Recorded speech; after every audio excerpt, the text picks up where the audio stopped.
Good afternoon, everyone. I would like to begin by acknowledging the traditional custodian of the land we meet today and pay my respect to their elder, past, and present. I extend that respect to the Aboriginal and Torres Strait Islander peoples. Then I pay my special respect to the fallen hero from Spring Revolution in Myanmar. I also like to thank this month AMI presenter, Sean Turnell. I I appreciate all our participants from different part of the world to join the AMI seminar today. Our AMI president, Nicholas Koppel, will open the meeting. Nicholas, the floor is yours. Matthew, thank you very much, and welcome everybody, and a particularly special welcome back to Professor Sean Turnell. It's great to have you here, Sean.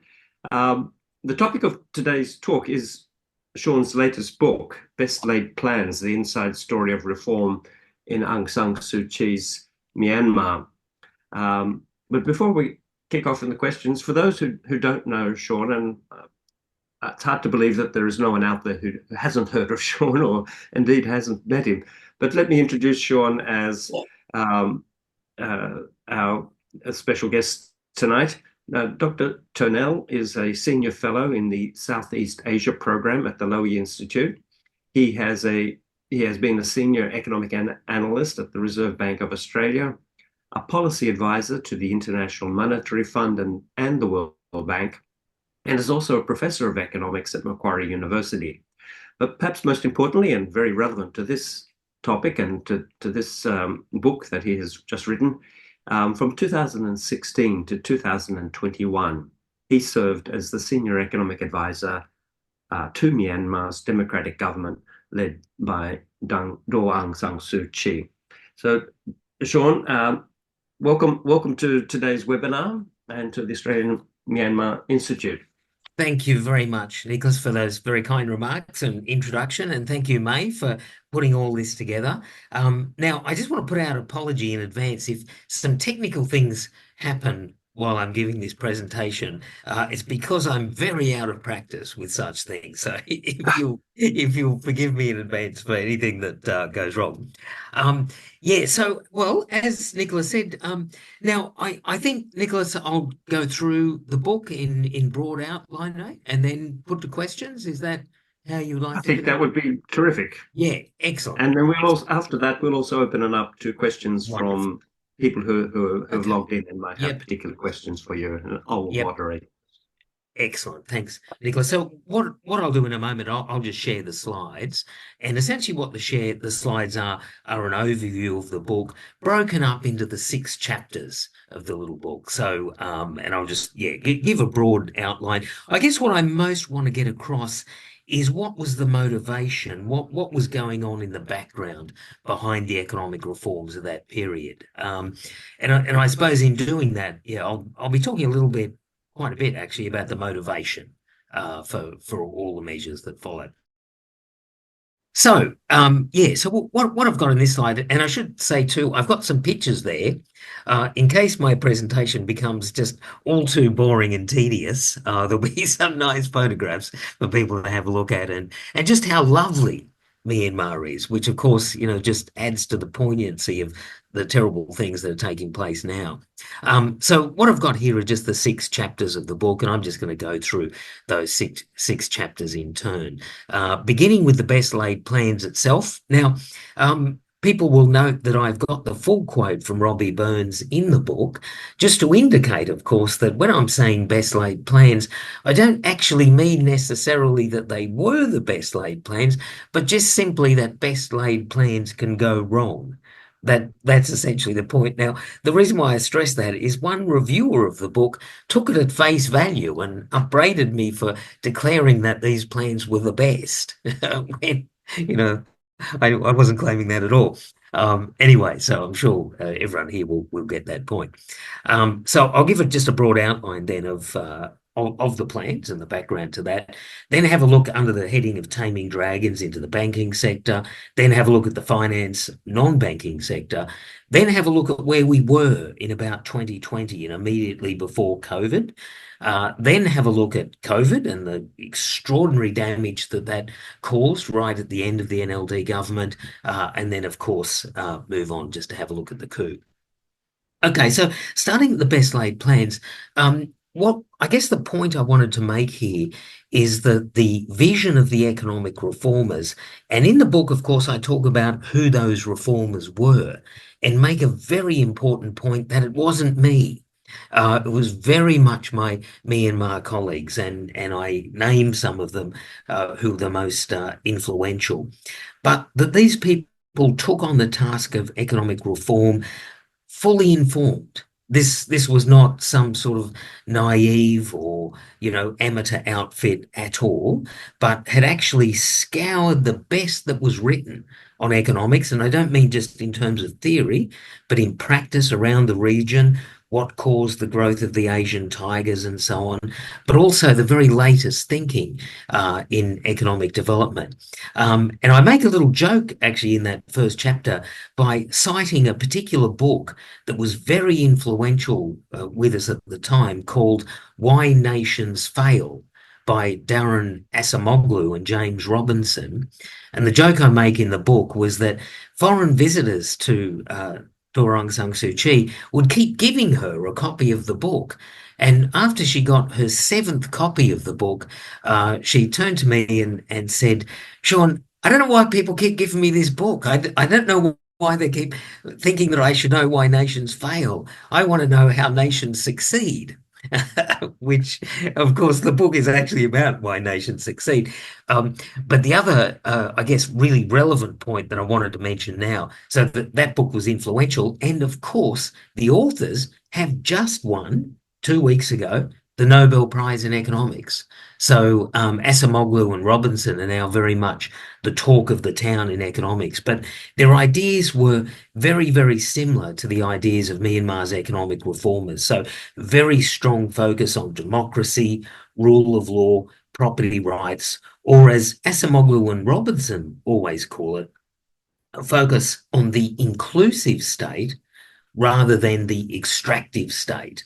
And so what the Myanmar reformers recognised was that for the longest time, Myanmar had an extractive state in the form of the military, of just seeing what the state could get for its own purposes, as opposed to an inclusive state which would give security to workers, investors, farmers, and so on. So that was very much the vision. And I've got a quote in there that came out of the Myanmar Sustainable Development Plan, which was really, I guess, the most foundational document of what those Myanmar reformers were trying to achieve.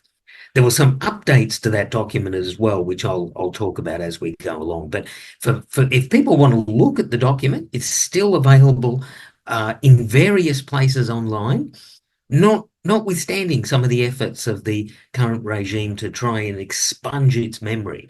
But it is available in various places.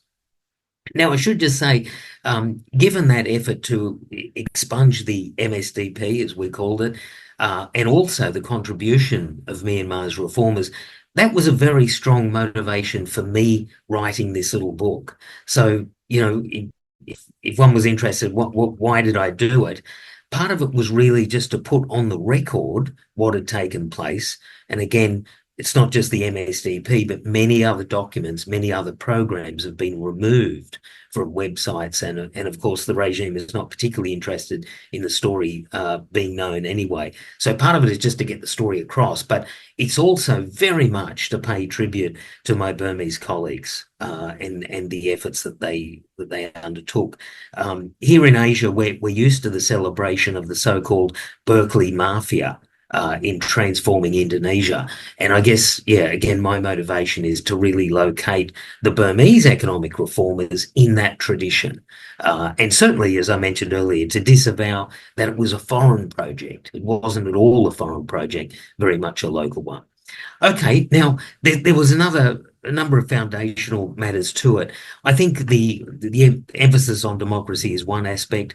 the emphasis on macroeconomic stability. And by macroeconomics, of course, we just mean the economy as a whole, as opposed to microeconomics, which of course is the economics of individual firms and markets and so on. So what we're talking about when we talk about macroeconomics is just things like inflation, unemployment, overall GDP growth, and so on.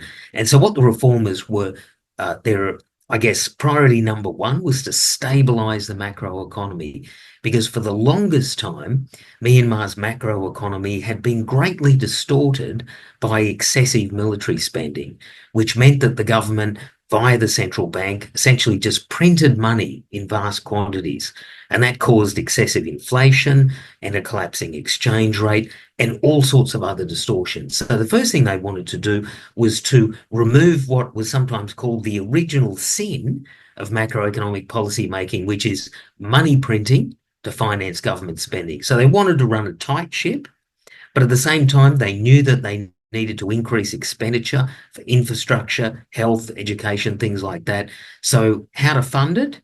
Well, instead of printing money, what they sought to do was to do it properly by developing a bond market, trying to reform taxation, have good relationships with the multilateral development banks and so on. So that was that part. They also wanted to float the exchange rate of the jat. They didn't want to get into that way that had traditionally been the case in Myanmar, of course, which is multiple exchange rates, an official rate, and then multiple black market rates, in which, again, all sorts of distortions then took place in the economy, as well as great encouragement for corruption and other things. So they wanted to free that up by just simply floating the exchange rate.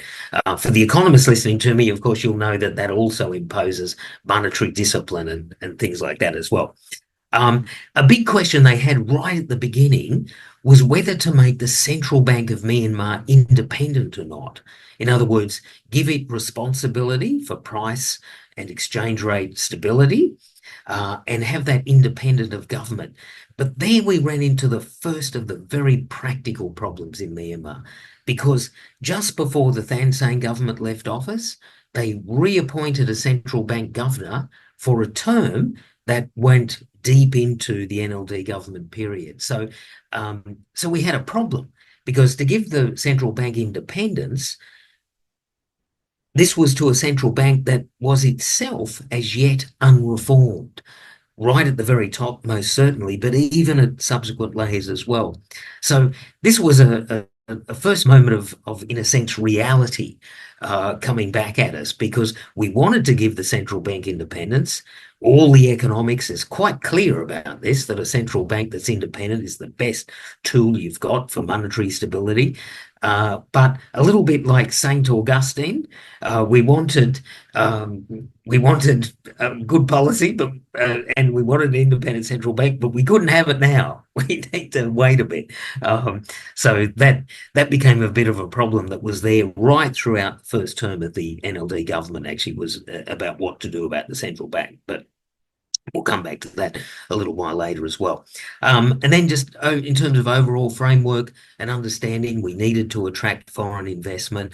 That's for the money, for the foreign capital, but above all, I think, for technology, new ways of doing things, link into international markets, etc. So FDI, as we call it, foreign direct investment, very much a financial aspect to it, but much more than that as well, really at the core of opening up Myanmar to the world.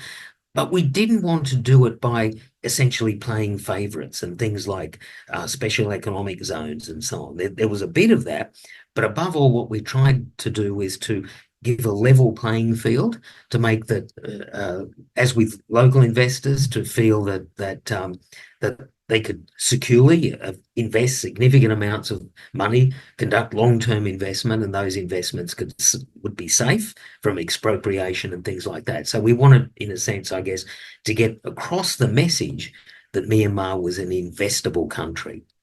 So that's what we had in mind there. I've mentioned big spending, health and education was very much part of the story. In the book, I also talk in that first chapter about the relationship with the DPs, or in other words, development partners. And so the relationships that Myanmar had with the World Bank, IMF, USA, Australia, etc. And for the most part, those relationships were quite positive, but I'll touch upon some of those later as well. Okay, moving on to the banks. So we also had another problem, and so in chapter 2 I take that up under the heading of taming dragons. Now there is a little bit of my ego involved here, so I must apologize for that. I'm calling it Taming Dragons because I wrote a book many years ago where I called the banks dragons, and so it's an allusion to that. But we knew we had to tame the dragons because one of the real problems when the NLD came into office was that the banking system was insolvent across the board. Just about every single bank, with maybe one or two exceptions, just about every single bank was insolvent. In other words, it was bankrupt. It had no net worth. The banks in many ways were simply Ponzi schemes that needed to attract more and more depositors, more and more deposits in order to make past commitments. Many of the loans of the banks were inter-crony loans, if I can use that expression. So many of the banks, as I'm sure we all know, were owned by different crony enterprises. To the extent that they did banking business, it was mostly to each other, and often those loans were implicitly never to be paid back, basically. So in many ways, the banking system was almost like a system for exchanging favours. But it did mean that the banks had all sorts of problems. And to give an illustration, we thought that the system average of so-called non-performing loans, or loans that were not likely to be paid back, was probably about 50% of all the loans out there. So half of the loans were probably bad loans. Now, in the global financial crisis, when all the banks got into trouble after Lehman Brothers collapsed and so on, the level of non-performing or bad loans was about 8%. So here we're talking 50. So that's the sort of dilemma we had on the banks. So we needed to get the banks basically safe. And the way to do that is to try and lift their capital, which just means going to the bank owners and saying, look, you've got a problem. You need to put more of your money into the bank to make it solvent. Now, as you can imagine, banks and banks owners don't like doing that. So there was huge resistance right through the period of the NLD government that came to a head right at the end. Now, one of the questions I often get asked is, were there any economics or economic triggers for the coup? Was there any economic story? And my usual answer to that is to say, to my understanding, no, in the, the immediate trigger was not economic, but certainly the tensions over the banks and getting the bank owners to put in capital to new laws that were about to come in would seem to have been a background factor, if I can put it out there on that. And maybe we'll come back to that, but just to put that out there. So that was a running sore throughout. And it was a running sore in a different way as well, of course, because we were just so worried about what would happen. Because had there been a banking crisis, then all of the reform program would probably have just gone out the window. And all of the government's efforts would have been to try and desperately repair the banking system. So we had this weird scenario where we're simultaneously trying to get the banks into the safe harbour, trying to avoid them collapsing, but at the same time trying to police them as well, because apart from being insolvent, of course, many of these banks would not pass normal regulations about fit and proper persons, money laundering, all sorts of standard bank regulations that they would not have gone within a bull's roar of being, approved in any other country. So real struggle throughout in the banks. Tried to do other things then on that basis, very much encouraging foreign banks to come into Myanmar, again, partly to just inject capital into the place, but also, once again, to set up those links, because in many ways, banks, they deliver money, but above all, they deliver contacts. And so by bringing in foreign banks, particularly from countries where you're likely to trade, is a real way to encourage Myanmar's growth as a possible export partner. So the whole foreign bank story was very much tied up in that. So we put a lot of effort in to try to encourage the foreign banks. We also tried to reform the state-owned banks, recognising that if there had been a collapse, the state-owned banks would be a last refuge of the system, and so we were trying to reform those. One of the few big loans that the NLD government took was from the World Bank to do exactly that. $100 million loan to merge the Myanmar Economic Bank and the Myanmar Agricultural Development Bank into a proper agriculture, retail, financial institution. Our model was very much Rabobank. I don't know if people know about that bank in the Netherlands, a big retail lender, enormously successful bank. That was our model, as well as some banks in Asia as well, in Vietnam and places like that. I've mentioned the pushback from the bank owners, so we might come to that later. We looked beyond banks and so on in getting finance as well. So we spent a lot of time on microfinance. Microfinance, of course, 10 years ago was very much oversold as being a sort of silver bullet to development. It never was that. There's been a bit of a backlash against microfinance, probably a bit too far. I think we've probably overcorrected now. Certainly microfinance, though, was largely successful in Myanmar. There were some issues to do with over-indebtedness and people taking loans from one microfinance to repay another. So we were trying to get on top of that, but it was a relatively minor problem. On the whole, it was quite a good system.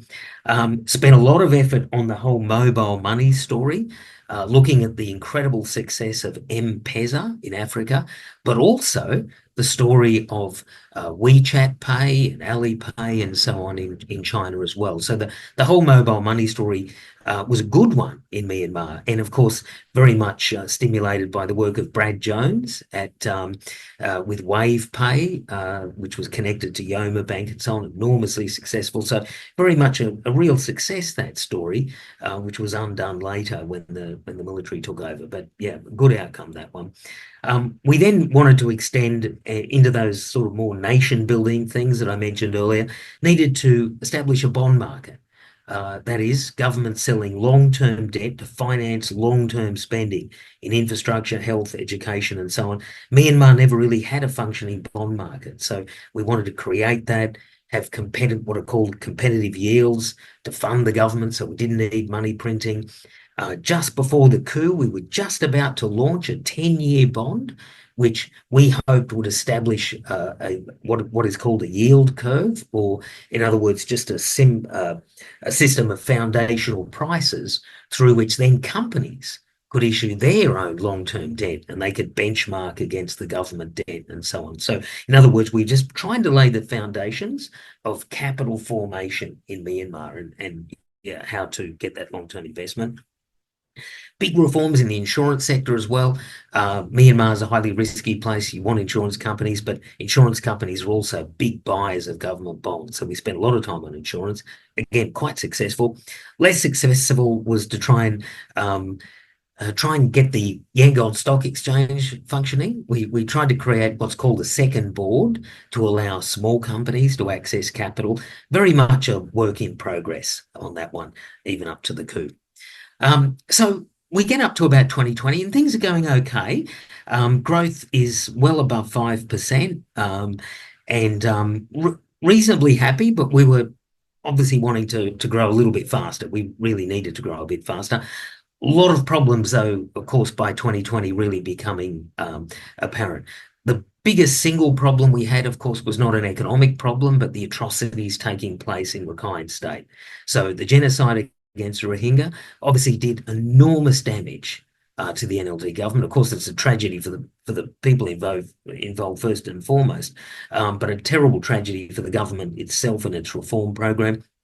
In the book, if people want to have a look at it, I've got some thoughts on that, but certainly did great damage to the country, as we know, in so many ways, but including the economic program, and that very much impacted upon our relationships with development partners, etc. Real tensions emerged at that time, and I would say by the time the coup came about, we were sort of just steering back, and there were some ideas about how things could be dealt with and how we could pull the military off and out of Rakhine. But anyway, the coup took place, of course, and that situation just got worse. I've got a little heading there that just says administrative failures. One of the things that's going on through all this effort to try and get reform is that we're running into resistance all the time in the bureaucracy. In retrospect, although to be honest, we felt it at the time as well, I think greater effort should have been made when the government had a lot of political capital to really go in deep into the public sector and do some fundamental reforms there, particularly removing heads of departments, basically, and senior leadership. They became significant barriers to the reforms as we went along. But yeah, again, happy to talk about that later as well. We also had another significant problem, but at the risk of using the cliche, also an opportunity in relationship to China. China was, and I talk about in the book, the most problematic of all the development partners, mostly over the Belt and Road Initiative. There was a particular problem with the Jiaopu project, which was very much like some of the big problematic BRI schemes in other parts of the world, but particularly the Hambantota project in Sri Lanka. We knew it was a problem. It had been entered into by the previous military regime. Aung San Suu Kyi recognised the problem and sent her best team, including comprised of the economic reformers, who went to Beijing and successfully renegotiated that. It was an extraordinary success and turned something that could have been a $10 billion disaster into something that actually I think would have ended up being quite positive for Myanmar. So that story was a really good one, I think, and could have been used by other countries, in fact, in dealing with China. But again, happy to talk about that later on as well. But yeah, but just to say that took a lot of attention of the reformers at the time. Okay, so we're into 2020. And then, of course, COVID comes along. One of the things that I talk about on COVID is just to say, and I wonder whether people remember this, at the start of COVID, there was a belief around that Southeast Asia would be passed by in terms of COVID. And in the book, I've got a quote from The Economist that basically said that because the population of Southeast Asia was relatively young and were used to the SARS epidemics coming around, every year, seasonal SARS and all that COVID might have not too much of an impact. And of course, that turned out not to be right at all. By the end of 2020, it was very clear, or by the middle of 2020, it's becoming very clear that Myanmar is going to be impacted. Under the period of the NLD government, dramatic slashing of the growth forecast, 6.7 down to 0.5%. Of course, subsequently became very negative. We knew we had to change the entire framework of the reform program. We had to move away from reform and into relief.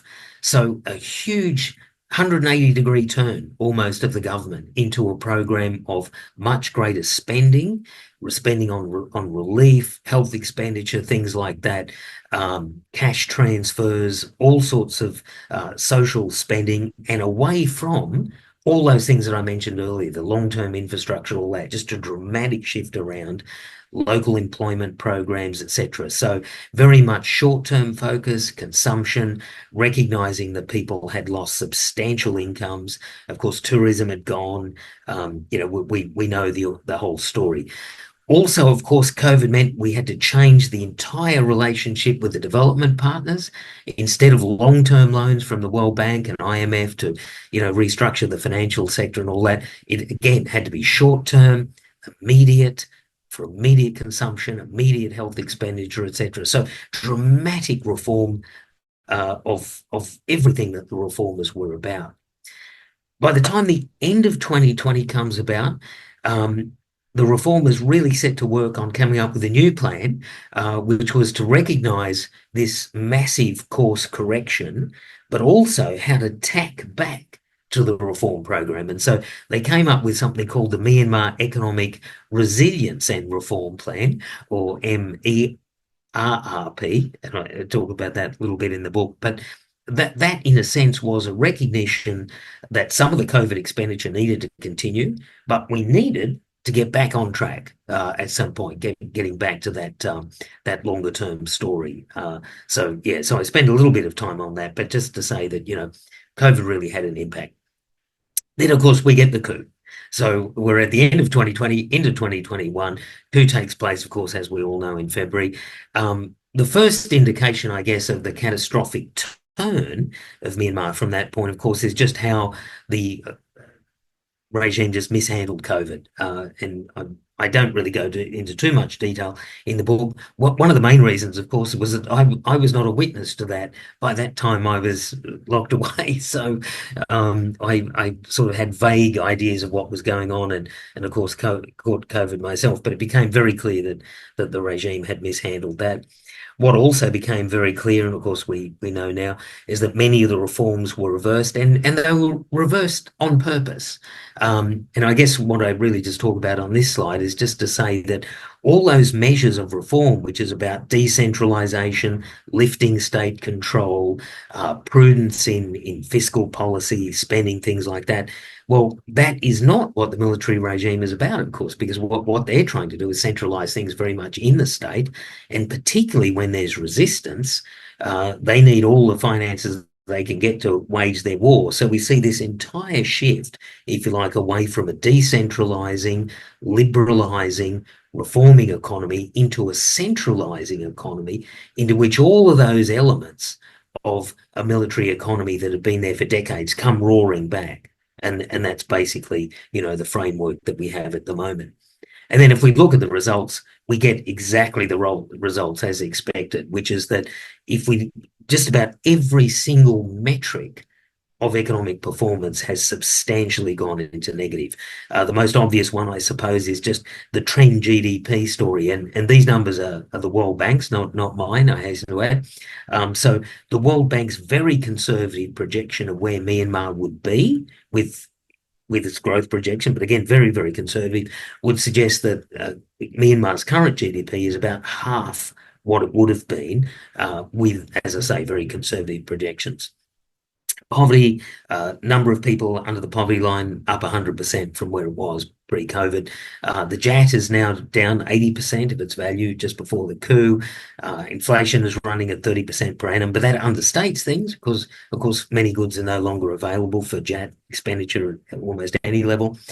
We've got, of course, the whole return of sanctions, the return of Myanmar failing the Financial Action Task Force, or FATF, money laundering requirements, etc. All those financial sector reforms that I mentioned earlier, completely abandoned. The banks, which would have been still insolvent, but were improving at the end of 2020, again, I cannot imagine that a single bank is solvent in Myanmar today. So just a terrible disaster, but I don't want to end on a pessimistic note because in all of my interactions with the young people of Myanmar, the people who took that opportunity of that decade of liberalising and Myanmar opening a bit to the world, those are the people who are now coming up with the ideas. And I'm just bowled over by my interactions with young people in Myanmar and outside of Myanmar who have just got fantastic ideas about the future. Yeah, so, these men in green, they don't get out of the way. I sort of remain very optimistic about the country, but I guess, certainly for the moment, it's hard to be optimistic just at this immediate moment. So I might end there and end the presentation there and leave plenty of time for questions. Thank you, Sean. Thank you, Sean. That was terrific, and wonderful photographs of Myanmar as well. They brought back many happy memories. Thanks, Inglis. I was listening to you as well, of course. Of course. I've just got a few questions which I'll put to you, and hopefully we'll be able to get through those relatively quickly, because I think you've addressed many of the things I was going to raise in your presentation, which is great. And then we can turn to the audience, and if they could put their questions, and you could start now in the chat box, that would be appreciated.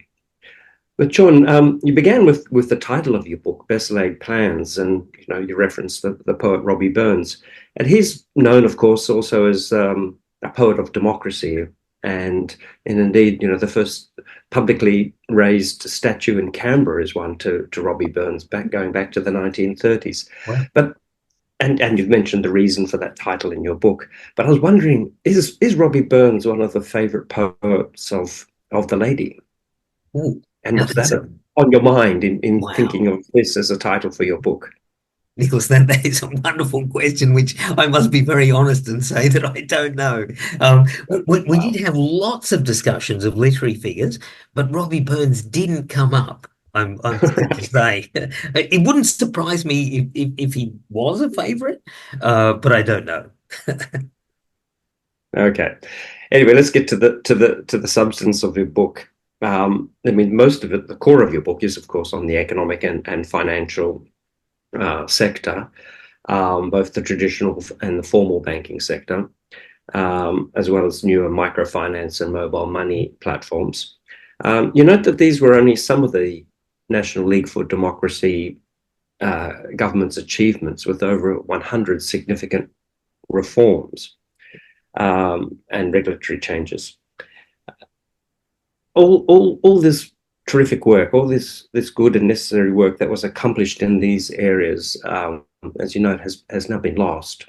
But my question is, is it lost forever? I mean, when the coup is defeated, will it be a simple matter to bring back these reforms? So I think for that, Nicholas, it's a partly yes and partly no. The part yes is just that many of these measures were simply to stop the state from doing things. So, in other words, to lift off an excessively active state. And of course, by that, we mean an excessively active military. So, to some extent, stopping the state and the military apparatus from doing things is relatively easy. You just simply stop doing it. So, yes to that. What worries me and what leads, I think, to a longer term story is the rebuilding of trust. Because I think we'd sort of got to a stage where, I mentioned the emphasis we'd placed with foreign investors, but local investors as well, that Myanmar was an investable country. Now, I think we're now going to see a period with the return, even in very best case scenario, with, say, the return of a democratic government, it would take some time, I think, for that level of trust to be re-established. Plus, of course, the world isn't as it is, and it's not as favourable as it was. And so it worries me a bit that the things that were available to, say, a country like Vietnam is not available now, because, without sort of getting into US politics and so on, obviously the whole story of international trade, the international division of labour, is going to be much more problematic than it was before. Not to be totally pessimistic, because so many countries, of course, are now looking for a China plus one in terms of their supply chains. And so, had the coup not occurred, Myanmar could have been one of those plus ones, perhaps to countries. So I maintain some hope on that. But yeah, what worries me is that the return to trust, whether it be in banking and things like that, or for foreign investors, might take a while. Right. I mean, you talk in your presentation, as well as deeply in the book, about the importance of strong institutions and good policies for economic progress, for progress in society. And you've spoken also today about the challenges of reforming the central bank in particular.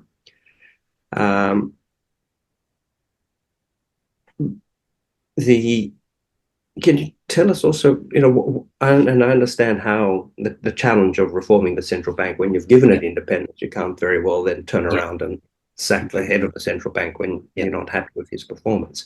Yeah. But what about the other institutions? I mean, you mentioned there was you said that there's some regret that you didn't go harder and deeper into reforming those. Yeah. Why was that the case Yeah. with the mandate that the National League for Democracy had? Yeah, so great question. So I think, this is sort of my feeling at the time and since, is that the emphasis was not so much on spending the political capital by going in hard and removing people and so on, but an idea of bringing people with you. That seemed to be the ethos, that everyone was in the same boat and rowing to this, particular outcome. So I think there was that. I think also an incredibly crowded agenda. I think one of the things that I think in my presentation, and I think maybe even in the book, I didn't give sufficient emphasis on, is the levels of exhaustion and the small number of people who are doing the reforms, I sort of hinted that when I mentioned about the reformers going off to China to renegotiate the Zhao Pew story. But they're the same people who the morning of their departure to Beijing, they would have met with one of the bank leaders to try and get them to lift capital. And probably mid-morning they were meeting the World Bank to talk about electricity reform.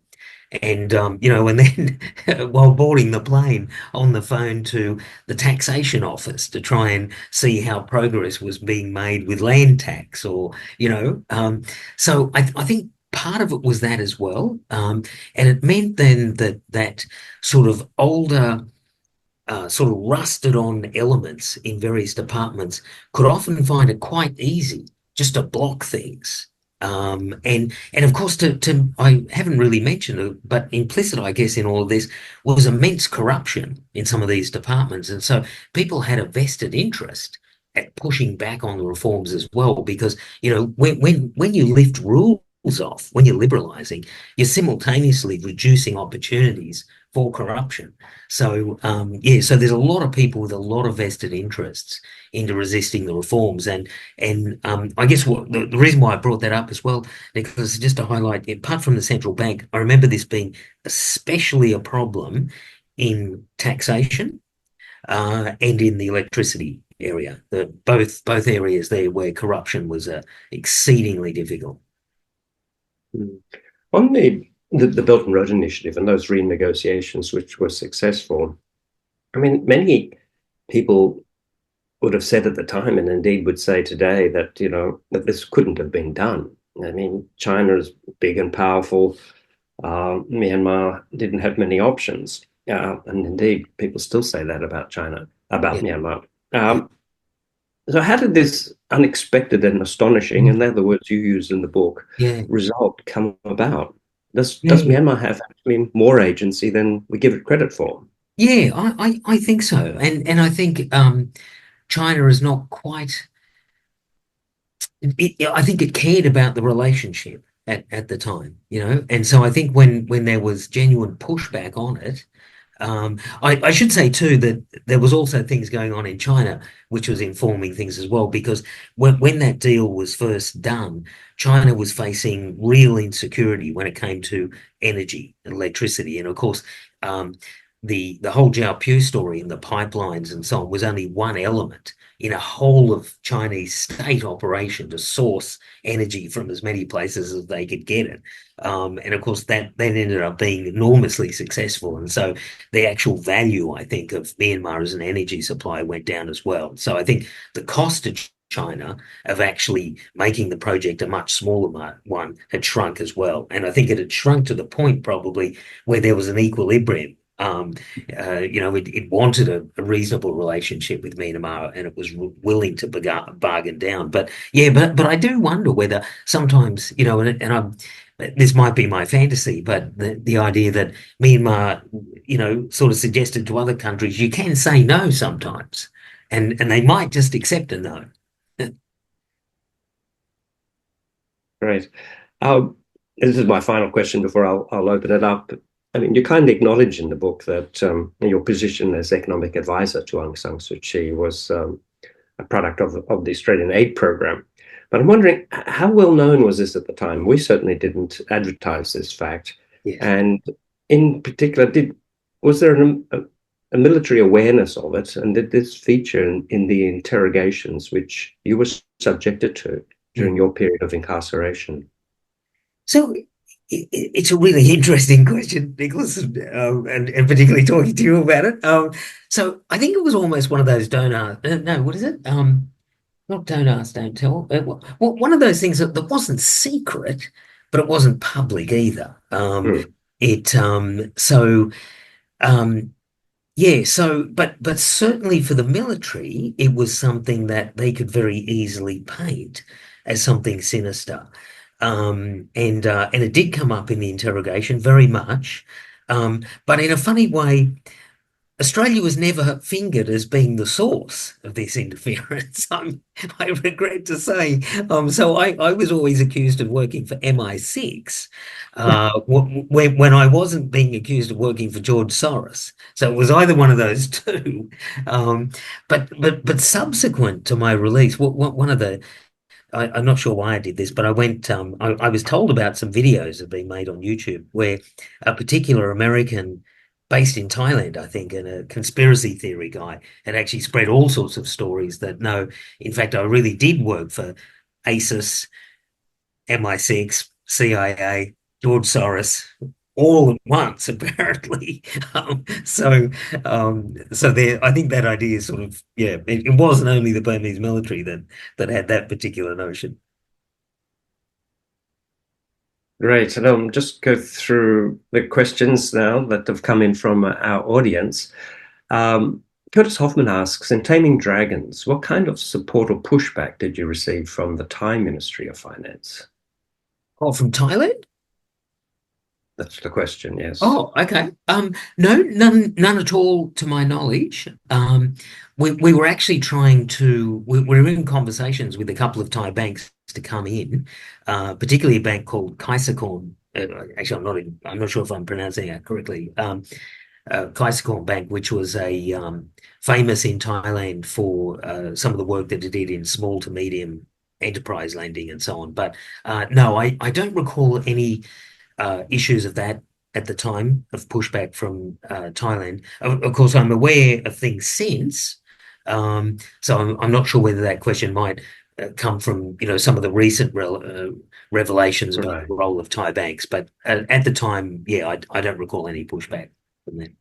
We have another question which asks about what the plans might have been, or were there plans for reforms in the microfinance sector? There certainly was. So I mentioned earlier that we were a little bit worried about in certain locations of excessive indebtedness, and in particular stories of people taking out multiple loans to repay other loans. We were even getting some very bad stories about people going to local money lenders and paying exorbitant rates of interest in order to pay back a microfinance debt, which of course was an inversion of the whole story of microfinance and the benefits of it. So there were some worrying things that we were on top of. As I mentioned, overall, though, we were quite confident of the story.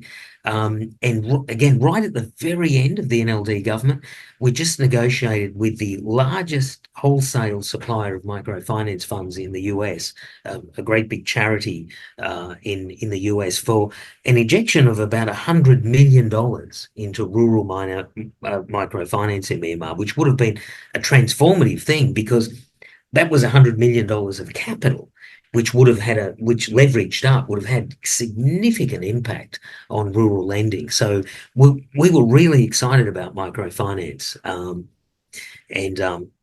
But the day the coup took place, that deal actually fell through.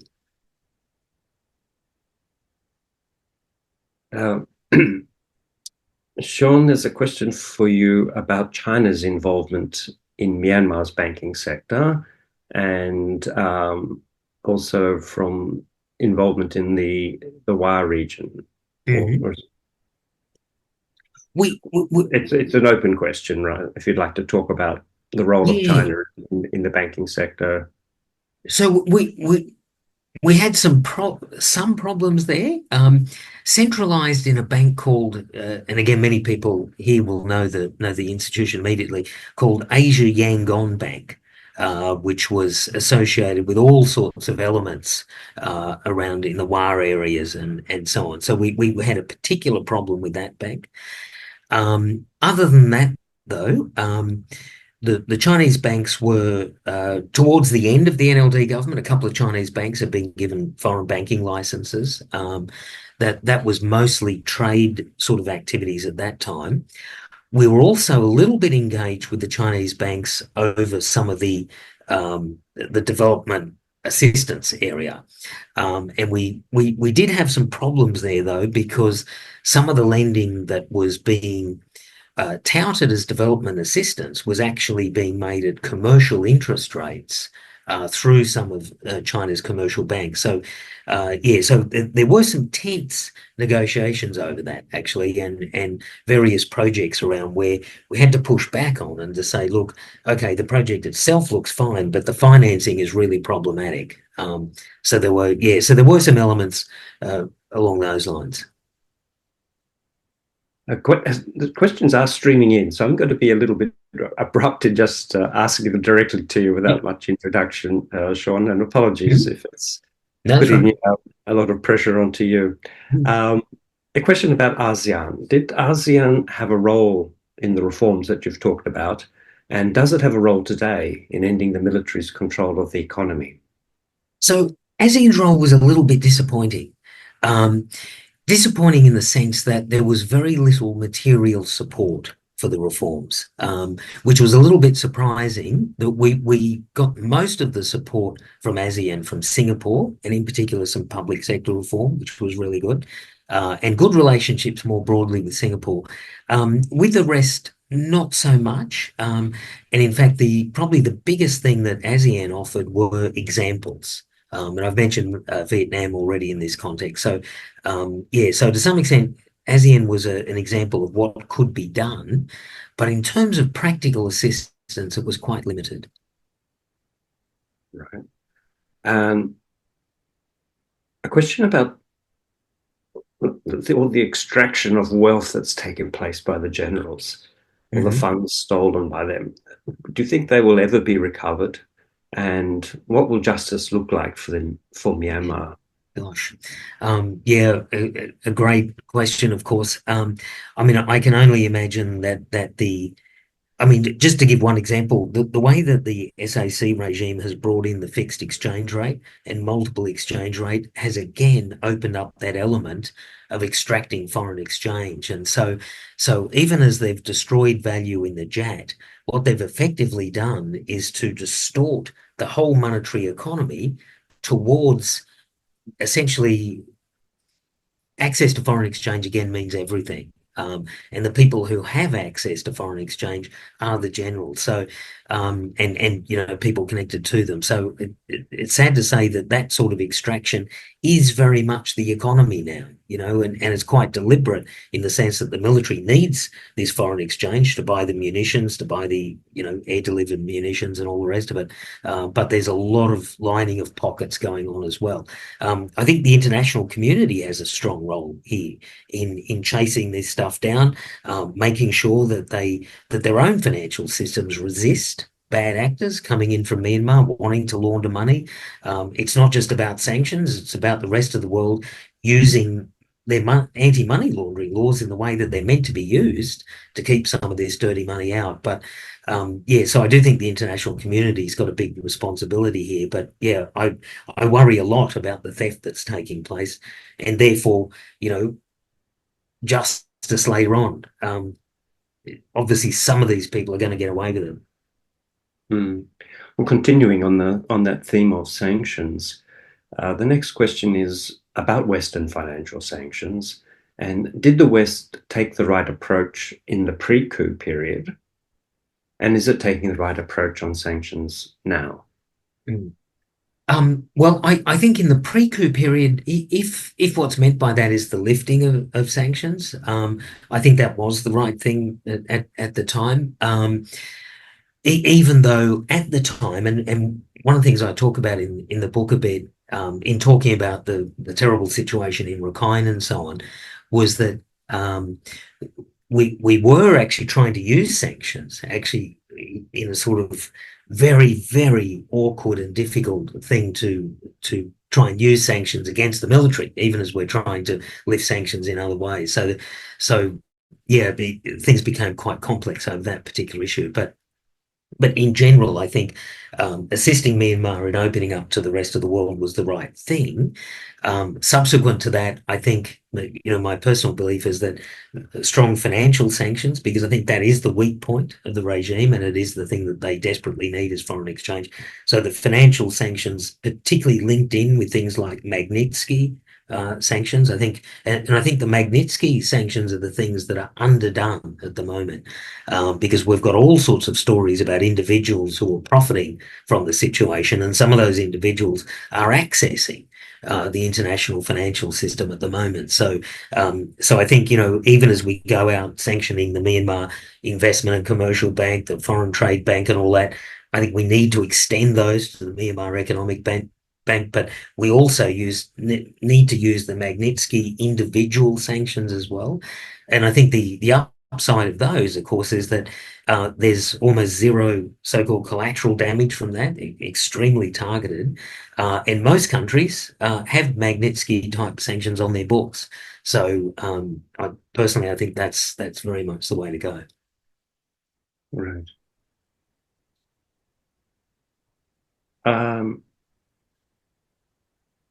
There's a question, I'm not too sure what do you see as the resource management and economics during the NLD government? I guess your views on the resources, the extractive sector during that period that you were there. Mm-hmm. Yeah. So on that, there was a real focus on that. So the Myanmar had already signed up for candidature to the so-called Extractive Industries Transparency Initiative, or EITI, even before the NLD government came in, and there was a huge effort to try and get that up and running during the time the government was in play. That was very strongly resisted by some of the ministries, so that is one of those areas where we had a real fight on our hands on at almost every level on that. To be fair, partly it was a capacity issue as well, so that some of the requirements of EITI and other things were things that ministries were there was a real reluctance in many ministries to share information. It was a real cultural, and by that I don't mean broader culture, but ministerial culture towards secrecy and so on. So all sorts of issues on that front. So EITI was just one aspect of it, but a big focus on it. But like many things, nowhere near enough progress. It was a constant saw where progress on any given day was sort of 2 steps forward and 1 step back. But yeah, certainly something that we were aware of, and yeah, trying to make progress on. There's a question relates to the Myanmar funds, which are held in the US and are frozen. Mm-hmm. And the question is, will there be any chance for the National Unity Government to access those funds either in full or in part? Mm-hmm. My answer to that is hopefully yes, but it's going to be tough because it sets a really big precedent. Having said that, though, there's already been a number of big precedent-breaking policies related to Ukraine that are very, very similar to that. But just on background to it, the initial seizing of those reserves by the Fed was a fantastic thing, and I'm sort of always wanting to praise the US Treasury for this because their actions on this were just wonderful and incredibly quick, because they grabbed the money almost as it was leaving the door. So the US Treasury moved with alacrity on this one. So the fact that they were kept out of the hands of the military and remain out of the hands of the military is a great positive thing. Getting them in the hands of the NUG and the opposition more broadly, it's possible, but on that one, we would need support in the Congress, where it's not clear whether we've got it yet or not. It's a little bit more controversial, that one, and there is resistance to it from not only people in Congress but international advocates who don't want this to set a precedent for other countries, actually. So less objection about the actual Myanmar case, but more anxious, if you like, about what might happen elsewhere. One of our participants is keen to hear what your thoughts might be on the future of Aung San Suu Kyi in Myanmar's democratic transition to come. Yeah. So, I mean, I should start at the outset. I worry a lot for her.